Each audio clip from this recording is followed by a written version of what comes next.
দেখেন গরুর পূজা কিভাবে শুরু হয় পৃথিবীতে প্রথম। বনি ইসরায়েলের এক দুষ্ট লোক ছিল, নাম সামিরি। সে সবাইরে বলল তোমাদের স্বর্ণগুলো ফালাও। স্বর্ণগুলো ফেললো, বনি ইসরায়েলের স্বর্ণগুলোকে গলিয়ে গরুর বাচ্চা বানালো, গোবৎস। জিব্রাইল আলাইহিস সালাম যে জমিনে এসেছিলেন, ওই ফেরেশতার পায়ের নিচের একটু মাটি সে বুদ্ধি করে প্যাকেটে রেখে দিছিল। স্বর্ণ দিয়ে বানানো গোবৎস গরুর বাচ্চার গায়ে যখন সেই মাটি ছুঁড়ে দেয়া হলো, এখন বাছুরের ভেতর থেকে ভ্যাঁ ভ্যাঁ আওয়াজ আসতেছে। কি আসতেছে?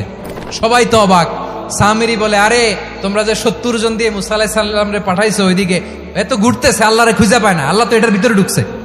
নাউজুবিল্লাহ, এটার ভিতরে সেজদা দাও। এই সেজদা দিয়ে গেল।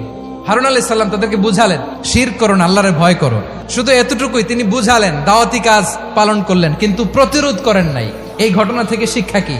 শিক্ষা হচ্ছে, আপনি শিরকের আড্ডাখানা দেখলেও বৃহৎ স্বার্থে তাওহীদের দাওয়াত দিবেন, প্রয়োজনে আপনি ঐক্য নষ্ট করবেন না। সুবহানাল্লাহ পড়বেন না?